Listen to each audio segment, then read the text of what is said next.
your eternal identity and your relationship with Krishna and so many other things. But at least we can make our words and our actions the same.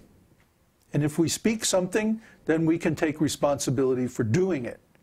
And if we speak something that involves the welfare of other people, and then we, because of circumstances or whatever, we have to change our commitment, then we have to be responsible for telling those people the full truth about why and so on like that.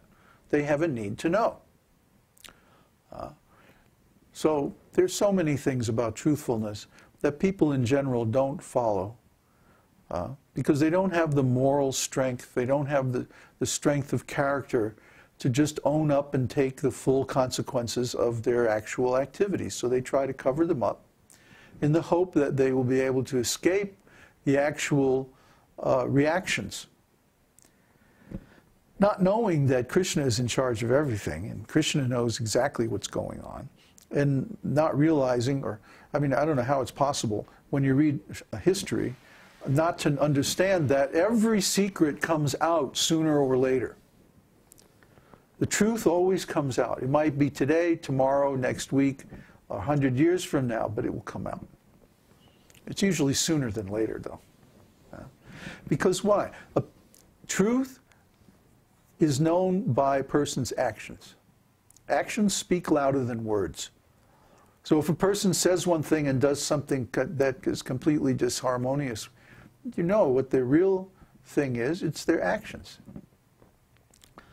They can say very nice, flowery words.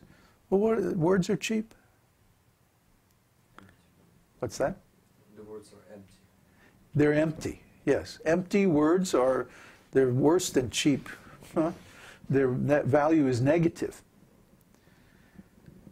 Why should we take the time and energy to speak words that we don't stand behind, that are not commitments? Everything we speak should be a commitment. And we take responsibility for those commitments. That's how we have made a successful Vaishnava Sangha. I'll be very honest with you. If we were like typical Hare Krishnas, like typical ISKCON, typical or religions anywhere, but especially for some reason, the ISKCON devotees seem to take a special pleasure in lying and making false commitments. And I've never been able to tolerate that. And I always have spoken up whenever I saw it going on. And I always got in trouble for it. Because in ISKCON, the managers and everyone is doing this. But Prabhupada never did it.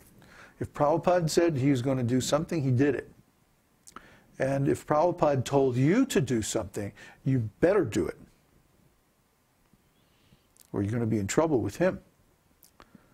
You see, because Prabhupada always kept his word. Prabhupada was a true gentleman. One of the few that I've ever met.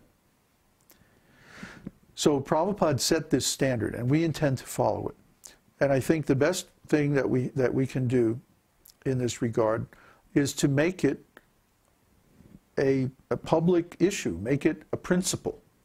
If you join this community, you are expected to be truthful. This is why, for example, we require that when people join our social network, they upload a recognizable picture of their face. This is why we require their real email address, their real name, their real location, you see?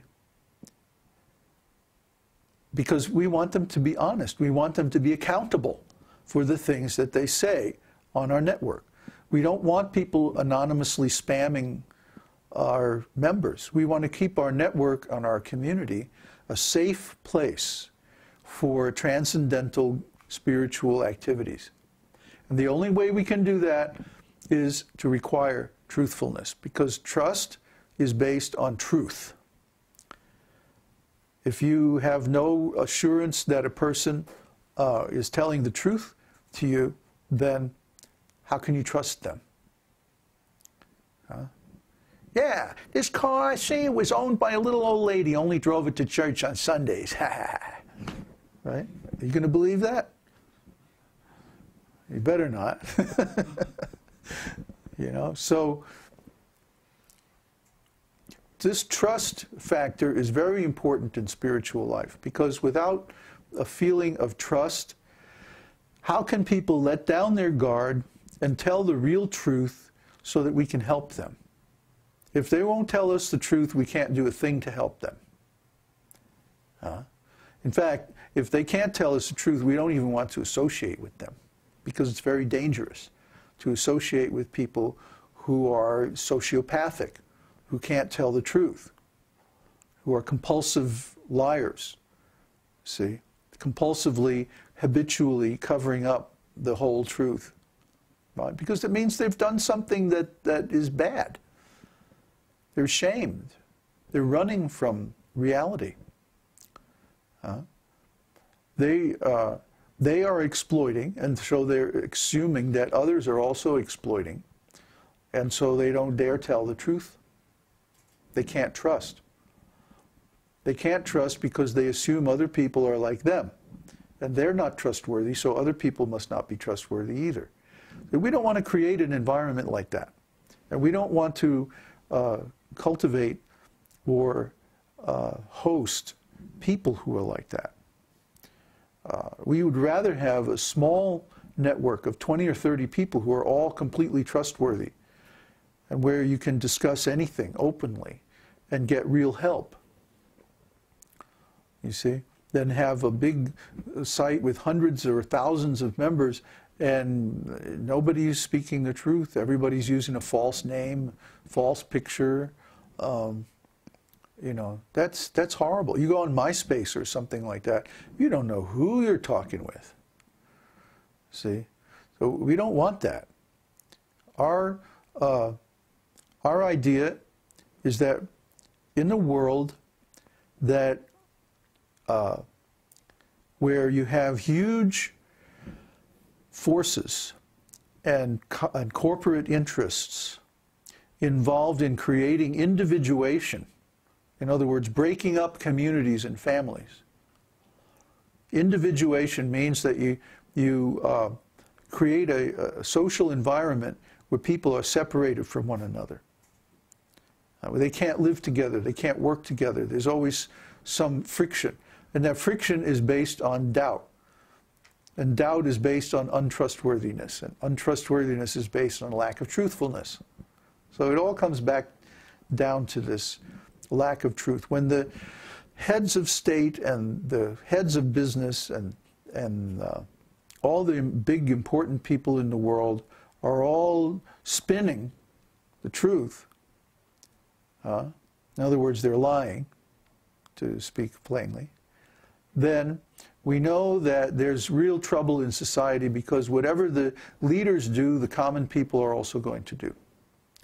So when truthfulness becomes lost, then all good qualities are lost. We want to get away from that. So I think we're going to gradually introduce this fifth regulative principle of truthfulness, because it's just as important, maybe even more important, than the four regulative principles, and introduce tests. There's quite a bit of good scientific research on this subject, and so we're going to look into that. We're going to research that, because we're tired of getting involved with people who basically cheat us. And I especially have a tendency to be too trusting, because I'm very trustworthy. I don't do anything. I don't lie. I don't cheat. I don't steal. Whatever money I have has come honestly, and I don't have any need to hide secrets or anything. So when people come to me and they seem to be helpful and positive and like that, I tend to trust them, maybe more than I should. And so, my disciples are saying, "No, you can't let these people cheat you, Baba." So, okay. Yeah. I guess, it's happened 2 or 3 times now, so we need some safeguards against this. So again, The rascals always wind up making things tougher for the good people, isn't it? So we're going to have to introduce some safeguards to keep the rascals from getting in. So are there any questions about anything that we talked about today?